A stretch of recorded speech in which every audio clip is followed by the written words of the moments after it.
الرحمن الرحيم وقال الذين لا يرجون لقاءنا لولا أنزل علينا الملائكة أو نرى ربنا لقد استكبروا في أنفسهم وعتوا عتوا كبيرا۔ 19ویں پارے کے آغاز میں اللہ رب العزت فرماتے ہیں وہ لوگ جو ہماری ملاقات کی امید نہیں رکھتے وہ یہ کہتے ہیں کہ ہم پر فرشتے کیوں نازل نہیں ہوتے یا ہم اپنے رب کو دیکھتے کیوں نہیں۔ اللہ تعالیٰ فرماتے ہیں یہ اپنے آپ میں اس قدر سرکشی میں آگے بڑھے ہوئے ہیں کہ یہ اپنے آپ کو پتہ نہیں کیا سمجھتے ہیں کہ ہماری ہدایت کے لیے فرشتے نازل ہوں، ہم فرشتوں کو دیکھیں ہمارے سامنے آئے، یا اللہ تعالیٰ جو ہے وہ خود نازل ہو اور آ کر اللہ یہ کہے کہ یہ میرا نبی ہے اور یہ میری سچی کتاب ہے تو پھر ہم مانیں گے۔ اللہ تعالیٰ فرماتے ہیں ایک وقت آئے گا کہ جس دن یہ فرشتوں کو دیکھیں گے لیکن پھر مجرموں کے لیے کوئی خیر کی بات نہیں ہوگی، پھر کوئی خوشخبری نہیں ہوگی، پھر ان کی ہلاکت اور تباہی کا وقت آ جائے گا۔ ہاں جنت والے جو اٹھتے ہیں وہ بڑے خیر میں اور بڑی عمدہ جگہ پر ہوں گے، ان کے لیے بڑا اچھا مقام ہوگا۔ وَيَوْمَ تَشَقَّقُ السَّمَاءُ بِالْغَمَامِ وَنُزِّلَ الْمَلَائِكَةُ تَنزِيلًا، جس دن آسمان بادلوں سمیت پھٹ جائے گا اور فرشتے نازل کیے جائیں گے، اس دن بادشاہت صرف اللہ رب العزت کی ہوگی۔ کافروں کے لیے یہ دن بڑا سخت ہوگا۔ ظالم لوگ اپنے ہاتھوں کو کاٹ کاٹ کر کھائیں گے اور کہیں گے ہائے افسوس کاش کہ ہم رسول کے راستے کو اختیار کر لیتے، ہائے فلاں فلاں کو ہم دنیا میں دوست نہ بناتے۔ اللہ فرماتے ہیں ان کی خواہش کا کوئی فائدہ نہیں ہوگا، کہیں گے نصیحت آ جانے کے بعد شیطان نے ہمیں برگلایا گمراہ کر لیا۔ شیطان انسان کو دال گانے والا ہے اور رسول اللہ صلی اللہ علیہ وسلم کہیں گے کہ اے میرے رب یہ میری قوم ہے جس نے قرآن کو چھوڑ دیا تھا۔ تو اللہ تعالیٰ نے گویا کہ انجام بتا دیا، اگر قرآن کو چھوڑ دو گے تو قیامت کے دن پھر تمہیں پچھتانا پڑے گا، پھر تمہارے لیے اس دن کوئی نجات کا راستہ نہیں ہوگا۔ اس کے بعد فرمایا رَأَيْتَ مَنِ اتَّخَذَ إِلَٰهَهُ هَوَاهُ أَفَأَنتَ تَكُونُ عَلَيْهِ وَكِيلًا، آپ نے کیا دیکھا نہیں اس شخص کو جس نے اپنی خواہشات کو اپنا معبود بنا لیا ہے، جس کو دل چاہتا ہے قبول کر لیتا ہے، دل نہیں چاہتا قبول نہیں کرتا، اپنی خواہشات کے پیچھے لگا ہوا ہے، اپنی آرزوں اپنی تمناؤں کی پیروی کر رہا ہے، گویا کہ اس نے اسی کو اپنا رب بنا لیا اور اپنی خواہشات کے پیچھے لگا ہوا ہے۔ کیا آپ سمجھتے ہیں کہ ان میں سے اکثر سنتے ہیں یا عقل سے کام لیتے ہیں؟ ایسا نہیں ہے، یہ تو جانوروں جیسے ہیں بلکہ ان سے بھی غیر گزرے ہیں۔ جانور بھی اپنے مالک کو پہچانتا ہے، کتا بھی اپنے مالک کو پہچانتا ہے، جو اس کو روٹی ڈالتا ہے نا وہ اس کے پیچھے پیچھے رہتا ہے، اس کی بات کو مانتا ہے۔ یہ کافر نافرمان مشرک کھاتے رب کا پیتے رب کا، اللہ کی دی ہوئی نعمتیں استعمال کر کے اسی رب کی نافرمانیاں اسی کے ساتھ شرک، کبھی بتوں کے پیچھے کبھی کسی مخلوق کی جا کے عبادت کرنی شروع کرتے ہیں، یہ جانوروں سے بھی بدتر ہیں۔ اللہ کی نشانیاں کیا تھوڑی ہیں، آپ دیکھتے نہیں ہیں کہ آپ کا رب سایوں کو کیسے کھلا دیتا ہے، اگر چاہے تو ساکن کر دے، سورج کو پھر اس کے پر دلیل بنایا، وہی جس نے رات کو تمہارے لیے سونے کے لیے ایک اوٹ بنا دیا اور دن کو اللہ تعالیٰ نے تمہارے لیے روشن کر دیا، وہی ہے جو ہواؤں کو چلاتا ہے، اللہ کی رحمت کی خوشخبری دے کر آتی ہے، پھر ہم پاکیزہ پانی نازل کرتے ہیں جس کے ساتھ مردہ زمین کو بنجر زمین کو آباد کرتے ہیں، اور ہم تمہیں اور تمہارے جانوروں کو بلاتے ہیں۔ اس میں نشانیاں نہیں ہیں جو اللہ یہ کر سکتا ہے، کیا وہ دوبارہ مردوں کو زندہ نہیں کرے گا؟ اس کے لیے کوئی مشکل ہے؟ ہاں اللہ کی تو یہ بھی نشانیاں ہیں، دو سمندر ساتھ ساتھ پانی کے، ایک میٹھا ہے بڑا مزیدار ہے، دوسرا کڑوا ہے کھارا ہے، دونوں الگ الگ ہیں، آپس میں ملتے نہیں ہیں۔ یہ دریاؤں میں پانی ہے، یہ نہروں میں پانی ہے، جو آسمان سے بارش کی صورت میں پانی نازل ہوتا ہے، یہ میٹھا پانی ہوتا ہے، اس کو پی سکتے ہیں۔ سمندر جو دنیا کا 3 حصے پانی ہے اور چوتھا حصہ خشکی ہے، وہ سارے کا سارا کھارا نمکین پانی ہے، اس کے اندر نمکیات ہے۔ اب دیکھیں اسی پانی سے بخارات برستے ہیں اور وہ آ کر برستے ہیں. یہ بارش کا پانی صاف شفاف میٹھا، وہ نمکین. یہ میٹھا کیوں ہے؟ تاکہ لوگ پی لیں. وہ کھارا اور نمکین کیوں ہے؟ اس لیے کہ اس کے اندر بے شمار قسم کی مخلوقات سڑتی ہیں، مرتی ہیں، جاندار کتنے. اگر وہ میٹھا ہو، اس سے سمیل پیدا ہو جائے، اس سے بو آنی شروع ہو جائے، اس کا ذائقہ بدل جائے. اللہ تعالیٰ کی قدرت اور کمال ہے کہ دونوں پانی اپنی اپنی جگہ آپس میں ملتے نہیں ہیں. یہ پھر بھی اس اللہ کو چھوڑ کر ان کی عبادت کرتے ہیں جو نہ ان کو کوئی نفع دیتے ہیں، نہ ان کے کوئی نقصان کے مالک ہیں. اور کافر جو ہیں یہ تو اپنے رب کے مقابلے میں شیطان کی مدد کرنے والے ہیں. ہم نے آپ کو کائنات کے لیے مبشر اور نذیر، خوشخبری دینے والا، ڈرانے والا بنا کر بھیجا. آپ کہہ دیجئے لوگوں میں تم سے کوئی مزدوری نہیں مانگتا، میں تو تمہیں اپنے رب کی دعوت دیتا ہوں. اور توکل اس اللہ پر کیجئے جو جس کو موت نہیں آئے گی، جو ہمیشہ زندہ ہے، اسی کی تسبیح بیان کریں. آگے اللہ تعالیٰ نے اس صورت میں اپنے رحمان کی جو بندے ہیں نا ان کی صفات بیان کی ہیں. زمین پر بڑی نرمی سے چلتے ہیں، جاہلوں سے مخاطب ہوتے ہیں تو سلام کہہ کر جان چھڑا لیتے ہیں. ان کی راتیں اپنے رب کے سامنے سجدے اور قیام میں گزرتی ہیں. رب سے دعا کرتے ہیں اللہ ربنا اصرف عنا عذاب جہنم ان عذابها کان غراما. جہنم کے عذاب کو ہم جہنم کے عذاب کو ہم سے ہٹا دے، یہ تو چمٹ جانے والا ہے، یہ رہنے کی بڑی بری جگہ ہے اور بڑا ہی برا مقام ہے. وہ لوگ ہیں جو اللہ کے راستے میں جو اپنے مال کو خرچ کرتے ہیں، فضول خرچی بھی نہیں کرتے، بخیلی بھی نہیں کرتے، اعتدال والا درمیان والا راستہ اختیار کرتے ہیں. اللہ کے ساتھ کسی اور کو الہ نہیں بناتے، کسی جان کو نجائز قتل نہیں کرتے، بدکاری بے حیائی کا ارتکاب نہیں کرتے. اور ہاں ان کو اگر ایسا کریں گے دوہرا عذاب قیامت کے دن دیا جائے گا، اس رسوائی میں ہمیشہ ہمیشہ رہیں گے. مگر اس نے توبہ کر لی، ایمان لے آیا، نیک اعمال کر لیے، ان لوگوں کے اللہ تعالیٰ گناہوں کو نیکیوں میں تبدیل کر دیں گے. ہاں وہ لوگ جھوٹی گواہی نہیں دیتے اور نگد بات کے پاس سے بد خاموشی سے عزت نہیں کے ساتھ گزر جاتے ہیں، اللہ کے یاد پر اندھے بہرے ہو کر نہیں جھکتے. دعا کرتے ہیں ہمارے رب ہماری بیٹیوں اور ہماری اولادوں سے ہماری آنکھوں کو ٹھنڈا کر دے اور ہمیں پرہیزگار لوگوں کا امام بنا دے. اس کے بعد ہے سورۃ الشعراء. یہ بھی مکی صورتوں میں سے ایک صورت ہے. اس کی آخری رکوع میں اللہ تعالیٰ نے لفظ شعراء، شاعر کی جمع ہے شعراء، اس کی بنا پر اس صورت کا نام رکھا ہے. اس میں اللہ تعالیٰ نے فرمایا میرے نبی شاید کہ آپ اس قدر پریشان ہیں کہ یہ لوگ ایمان نہیں لائیں گے تو آپ اپنے آپ کو روغ لگا دیں گے. آپ کا یہ کام نہیں ہے، آپ کا کام بس دعوت دینا ہے، آپ دعوت دیتے جائیں. پھر اس صورت میں اللہ تعالیٰ نے کئی ایک انبیاء کے واقعات ذکر کیے ہیں. سب سے پہلے موسیٰ علیہ السلام کا واقعہ ذکر کیا ہے، لمبا واقعہ کہ کس طرح وہ مدین چلے گئے اور واپس آئے. اللہ نے کہا جا کر فرعون کو دعوت دیں. کہا یا اللہ بندہ مر گیا تھا میرے ہاتھ سے، اب وہ نہیں چھوڑے گا.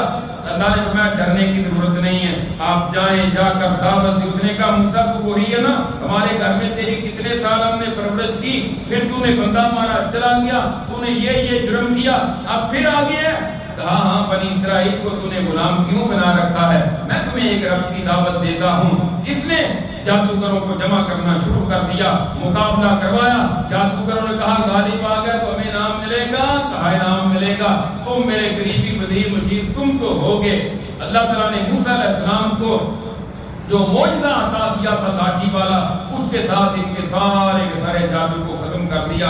اس نے کہا تمہیں چڑھا دوں گا، ہاتھ پاؤں کاٹ دوں گا. انہوں نے کہا کوئی پرواہ نہیں، ہمارا رب ہمیں معاف کر دے تو پھر ہمیں کسی اور بات کا کوئی صدمہ نہیں ہے. اس کے بعد اللہ تعالیٰ نے ذکر کیا ہے موسیٰ علیہ السلام کے اپنی قوم کو لے کر نکلنے کا کہ بنی اسرائیل کو کس طرح نجات دی اور بعد میں فرعونیوں کو کیسے ہلاک کر دیا. پھر سیدنا ابراہیم علیہ السلام کا واقعہ ذکر کیا ہے. انہوں نے اپنے باپ کو اور قوم کو کہا کن کی عبادت کرتے ہو اور کن کے مجاور بن کر بیٹھے ہوئے ہو، تمہیں کیا ہو گیا؟ یہ جب ان کو پکارتے ہو کیا تمہاری بات یہ سنتے ہیں؟ تمہیں کو نفع دیتے ہیں یا نقصان دیتے ہیں؟ انہوں نے کہا یہ ہمیں نہیں پتا، بل وجدنا آباءنا کذالک یفعلون، ہم نے باپ دادا کو دیکھا ہے وہ اسی طرح ان مورتیوں کی پوجا کرتے تھے، ان بتوں کے سامنے جھکتے تھے، ان کے سامنے حاجتیں پیش کرتے تھے، ہم باپ دادا کے طرز عمل پہ، ان کے طور طریقے پہ، ان کے دین پہ، ان کی ملت، ان کے نقش قدم پر ہم بھی چل رہے ہیں، گمراہی میں لگے ہوئے ہیں۔ اور پھر فرمایا تو میرا رب تو وہ ہے جو میری رہنمائی کرتا ہے، مجھے کھلاتا ہے پلاتا ہے، بیمار ہوتا ہوں شفا دیتا ہے، جو مجھے مارے گا پھر زندہ کرے گا، امید ہے کہ میرا رب قیامت کے دن مجھے معاف کر دے گا۔ اور پھر ابراہیم علیہ السلام نے اپنے باپ کے لیے بھی دعا کی، لیکن بعد میں جب اللہ تعالیٰ نے بتا دیا کہ وہ تو گمراہی میں ہے، پھر اس کے لیے دعا کرنی چھوڑ دی۔ اس کے بعد نوح علیہ السلام کا واقعہ ذکر کیا ہے کہ نوح علیہ السلام نے اپنی قوم کو دعوت دی، انہوں نے کہا نوح تیرے ساتھ سارے غریب اور جو رذیل لوگ ہیں وہ تیرے پیچھے لگے ہوئے ہیں، ہم تیری بات کیسے مان لیں؟ کہا میں ان کو اپنے سے الگ نہیں کر سکتا، یہ جو ایمان والے ہیں میرا کام ڈرانا سمجھانا ہے۔ دعا کی یا اللہ یہ کسی طرف نہیں آتے، اب تو ان کو فیصلہ کر دے۔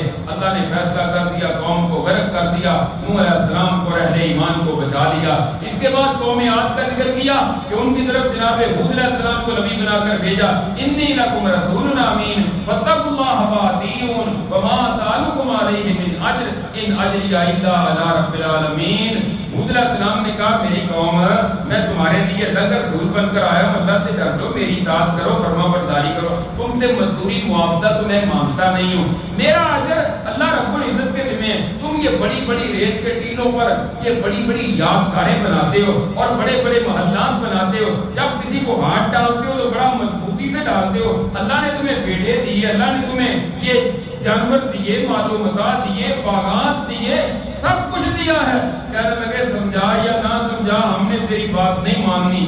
اللہ نے قوم کو ہلاک کر دیا۔ پھر اللہ نے حضرت صالح علیہ السلام کو قوم سمود کی طرف بھیجا، ان کو بھی آ کر حضرت صالح علیہ السلام نے سمجھایا کہ اللہ کی بات، اللہ سے ڈر جاؤ، میری بات مان لو، اللہ نے دیکھو تمہیں کیا کیا عطا کیا ہے، کس قدر پہاڑوں کو پریت کے تم اپنے گھر بناتے ہو، اور طرح طرح کے باغات اور چشمے اللہ نے تمہیں دیے ہیں، کھجوریں دی ہیں، کوچے لگ رہے ہیں۔ یہ کہنے لگے نہیں، تو ایک انسان ہو کے ہمارے جیسا ہمیں سمجھانے کے لیے آ گیا ہے، کوئی نشانی لے کر اونٹنی پہاڑوں سے آئے، اللہ نے اونٹنی پہاڑ سے نکال دی، دیکھو یہ آ گئی ہے، اب اس کو کچھ نہیں کہنا۔ انہوں نے اس کی ٹانگیں کاٹ دی، اللہ کا عذاب آیا، یہ بھی ہلاک ہو گیا۔ لوط علیہ السلام کا ذکر کیا جو بے حیائی کا ارتکاب کرتے تھے، حضرت لوط علیہ السلام نے قوم کو سمجھایا، قوم سمجھنے کی طرف آتی نہیں، اللہ نے پھر آسمان سے پتھروں کی بارش برسا کر ان کو بھی تباہ و برباد کر دیا۔ جناب شعیب علیہ السلام کا ذکر کیا جن کو مدین کی طرف بھیجا، انہوں نے بھی آ کر لوگوں کو یہی دعوت دی، اور ساتھ اس قوم کے اندر جو بڑی خرابی تھی وہ کم تولنا، معاف میں کمی کرنا، یہ اس قوم کے اندر بڑی خرابی تھی۔ ان کو سمجھایا پورا کیا کرو، اس طرح نہ کرو، یہ بات نہیں آئے، کہتے ہیں ہم پر آسمان لے آ، تو گرا دے آسمان، جو کر سکتا ہے کر لے۔ پھر اللہ نے عذاب بھیجا، یہ بھی ہلاک ہو گئے۔ اس کے بعد اللہ تعالیٰ فرماتے ہیں اللہ نے قرآن رب العالمین نے آپ پر نازل کیا ہے، روح الامین کے ذریعے آپ کے دل پر نازل ہوا تاکہ آپ لوگوں کو ڈرانے والے بن جائیں اور اب لوگوں کو سمجھائیں۔ آپ نے لوگوں کو سمجھایا، یہ کوئی شیطانوں کا کام نہیں ہے، شیطان تو سن بھی نہیں سکتے، اور نہ وہ آپ شاعر ہیں کہ آپ چونکہ شاعر تو ہیں وہ ادھر ادھر کی باتیں قلوب کے ساتھ کرتے رہتے ہیں۔ آپ کا کام ہے وانذر عشیرتک الاقربین، آپ قریبی رشتہ داروں کو ڈرائیں اور سمجھائیں۔ اس کے بعد سورہ نمل ہے۔ سورہ نمل جو ہے یہ بھی مکی صورتوں میں سے ایک صورت ہے۔ اس کے آغاز میں اللہ تعالیٰ فرماتے ہیں یہ قرآن کی آیات ہے اور واضح کتاب ہے، ہدایت ہے، مومنوں کے لیے خوشخبری ہے، جو نماز قائم کرتے ہیں، زکوٰۃ دیتے ہیں، آخرت پر یقین رکھتے ہیں، اور اللہ تعالیٰ نے ان کے لیے کتاب قرآن کو ہدایت بنا کر نازل کیا ہے۔ جو لوگ آخرت پر ایمان نہیں لاتے، ہم نے اب برے اعمال ان کے لیے مزین کر دیے، وہ اس میں بڑھتے پھرتے ہیں، ان کا انجام یہی ہے۔ اس کے بعد یہاں بھی موسیٰ علیہ السلام کا کچھ واقعہ بیان کیا ہے، اور اس کے بعد حضرت سلیمان علیہ السلام کا اور حضرت داؤد علیہ السلام کا واقعہ یہاں تفصیل کے ساتھ بیان کیا ہے۔ اللہ تعالیٰ فرماتے ہیں ہم نے ان کو علم و حکمت عطا کی تھی، اور پھر سلیمان علیہ السلام داؤد علیہ السلام کے وارث بنے۔ داؤد علیہ السلام لوہے کی زرہ بناتے تھے، اللہ تعالیٰ نے ان کے لیے لوہے کی جو صنعت ہے نا اس کو نرم کر دیا دیا تھا معجزاتی طور پر، اور پھر اللہ تعالیٰ نے ان کے بڑی آواز بھی سریلی اور میٹھی آواز دی تھی. یہ جب زبور پڑھتے نا تو پرندے بھی ان کے ساتھ جو ہیں وہ آ کر ان سے سنا کرتے تھے. اور حضرت سلیمان علیہ السلام کی صورت میں ان کو بیٹا عطا کیا جو ان کی نبوت کا بھی وارث تھا اور جو ان کی بادشاہت کا بھی وارث تھا. حضرت سلیمان علیہ السلام نے کہا اور ہمیں پرندوں کی بولیاں سکھائی گئی ہیں اور ہر چیز میں سے اللہ تعالیٰ نے ہمیں کچھ عطا کیا ہے. اور پھر جنات اور انسان اور پرندے گروہ کی صورت میں سلیمان علیہ السلام کے سامنے پیش ہوتے تھے. حتیٰ کہ ایک دن حضرت سلیمان علیہ السلام اپنا لشکر لے کر جا رہے ہیں. ایک چیونٹی حتیٰ اذا اتوا علی واد النمل، نمل کہتے ہیں چیونٹی کو، اس کی بنا پر اس صورت کا نام النمل رکھا گیا ہے. تو ایک چیونٹی کہنے لگی وہ سلیمان علیہ السلام کا لشکر آ رہا ہے، جلدی جلدی اپنی بلوں میں داخل ہو جاؤ، کہیں ایسا نہ ہو کہ تمہیں کچل دیں، سلیمان کو پتہ بھی نہ چلے. اب دیکھیں چیونٹی بھی یہ سمجھتی ہے کہ نبی غیب نہیں جانتا، اس کو کوئی پتہ نہیں ہے، قوم کی نیچے ہم آ گئی تو ان کو پتہ ہی نہیں چلنا.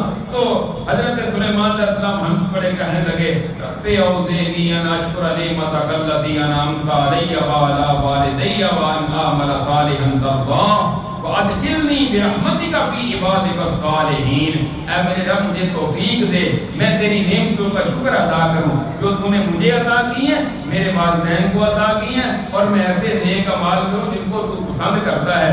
اپنی رحمت سے اپنے نیک بندوں میں مجھے داخل کر لے. اس کے بعد سلیمان علیہ السلام کو ضرورت پڑی اپنے لشکر میں سے ہدہد کی. کہا ہدہد نظر نہیں آ رہا، وہ کہاں گیا؟ کہا غائب ہے، پتہ نہیں کہاں چلا گیا. کہا اب یا تو کوئی مضبوط دلیل لے کر آئے گا، عذر لے کر آئے گا، یا میں اس کو ذبح کر دوں گا، اس کو سزا ایسی دوں گا، یا ذبح کروں گا یا اس کو سخت سزا دوں گا، یا اپنا کوئی عذر لے کر میرے سامنے آئے گا. تھوڑی دیر گزری تو وہ ہدہد جو پرندہ ہے وہ بھی آ گیا. آ کر کہنے لگا اے جناب سلیمان علیہ السلام، میں جو سبا کے علاقے میں گیا تھا وہاں میں نے ایسی قوم کو دیکھا ہے جنہوں نے اپنی حکمران ایک عورت کو بنایا ہوا ہے اور وہ سورج کی پوجا کر رہے ہیں اللہ کو چھوڑ کر. حضرت حالانکہ ان کو چاہیے تھا کہ ایک اللہ کی عبادت کرتے، اللہ کو چھوڑ کر وہ تو سورج کے پیچھے لگے ہوئے ہیں. سلیمان علیہ السلام نے کہا اچھا چیک کرتے ہیں کہ واقعہ نے صحیح کہہ رہا ہے یا غلط کہہ رہا ہے. خط لکھ کر دیا کہ اس عورت کے پاس لے جاؤ، وہاں جا کے تم نے اس کے پاس رکھنا ہے اور پھر انتظار کرنا ہے. وہاں خط رکھا اور اب وہ ملکہ جو ہے وہ ملکہ بلقیس اس نے خط پڑھا بسم اللہ الرحمن الرحیم. اس سے آغاز ہو رہا ہے. اپنے وزیروں کو اپنی کابینہ کو جمع کیا، کہنے لگی یہ سلیمان کا خط آیا ہے. اس نے کہا فرما بردار ہو جو، مسلمان ہو جو اور مطیع ہو کے میرے پاس پہنچ جاؤ. کیا مشورہ دیتی ہو، تم کیا کہتے ہو؟ وہ کہنے لگے قوت طاقت ہماری بڑی ہے، فیصلہ فائنل آپ نے کرنا ہے. بادشاہ ہوتے ہیں جو یہ جب آ جاتے ہیں نا جس علاقے میں پھر یہ تباہی پھیلا دیتے ہیں، پھر کچھ رہنے نہیں دیتے اور وہاں کے عزت والے لوگوں کو ذلیل کر کے رکھ دیتے ہیں. کہتی اچھا پھر میں نے سوچا کہ میں کچھ تحائف دے کر نہ بھیجتی ہوں، اس کے بعد دیکھتی ہوں کہ یہ بادشاہ کیسا ہے. کچھ مال دے کر بھیجا، تو پھر ہدیے لے کر گئے ان کے پاس اور سلیمان علیہ السلام کو جا کر پیش کیے. انہوں نے کہا اللہ نے مجھے بڑا مال دیا، مجھے تمہارے مال کی ضرورت نہیں ہے، اس مال کو واپس لے جاؤ. ہاں اگر تم نے میرے پاس نہ آئے پھر میں تمہیں سکھا دوں گا، سبق تمہیں پتہ چل جائے گا. اس نے واپس آئے تحفے لائے تو کہنے لگی اب چلے اس کے پاس. اب اس نے سلیمان علیہ السلام کے پاس حاضر ہونے کا پروگرام بنایا. سلیمان علیہ السلام نے کہا کون ہے جو اس کا تخت میرے پاس لے کر آئے، اس ملکہ کا تخت میرے پاس لا کر حاضر کرے. ایک کہنے لگا جن بہت بڑا کہ آپ کے یہاں مجلس سے اٹھنے سے پہلے تخت یہاں پہنچ جائے گا. ایک اور جس کو اللہ نے کتاب کا علم دیا تھا، اب یہ پتہ نہیں کہ کس کتاب کا علم تھا، اللہ نے اتنا ہی یہاں ذکر کیا. اس نے کہا جی آنکھ جھپکنے سے پہلے تخت یہاں ہوگا، اور ایسے ہی ہوا. اس نے پیش کر دیا. وہ اپنا لشکر لے کر اپنے وزیر مشیر وفد لے کر پہنچی اور دیکھا کچھ سلیمان علیہ السلام نے تخت میں تبدیلیاں کروا دی. کہا دیکھو یہ تمہارے تخت جیسا نہیں ہے. کہنے لگی گویا کہ یہ تو وہی لگتا ہے تو اور اس کے بعد کہا یہ محل میں داخل ہو جاؤ، اور محل میں داخل ہونے لگی، وہ شیشے کا بنا ہوا تھا، اس نے اپنی پنڈلیوں سے کپڑا اوپر اٹھا لیا کہ کہیں یہ پانی کھڑا ہوا ہے۔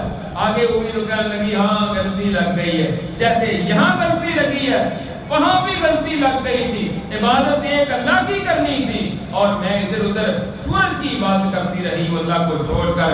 میں مسلمان ہوتی ہوں اور آپ پر ایمان لاتی ہوں، اپنے اللہ کو مانتی ہوں، آج کے بعد اللہ کے سوا کسی اور کی عبادت نہیں کروں گی، اور آپ کو اللہ کا نبی تسلیم کرتی ہوں۔ گویا کہ کلمہ پڑھا اور مسلمان ہو گئی۔ رب انی ظلمت نفسی واسلمت مع سلیمان للہ رب العالمین، یا اللہ مجھے معاف کر دے، اب میں جناب سلیمان علیہ السلام کے ساتھ اللہ کے لیے مان لے آئی ہوں جو تمام جہانوں کا رب ہے۔ اس کے بعد اللہ تعالیٰ نے پھر کچھ انبیاء کا ذکر کیا کہ جن کو قوموں کی طرف بھیجا اور ان قوموں نے ان کی بات کو نہ مانا، اور آخر میں حضرت لوط علیہ السلام کا ذکر کر کے آخر میں فرمایا کہ ہم نے پھر جب ان پر پتھروں کی بارش برسائی نا تو پھر یہ بڑی بری بارش تھی، پھر یہ بچ نہیں سکے، پھر ان کے لیے کوئی راستہ نہیں ہے۔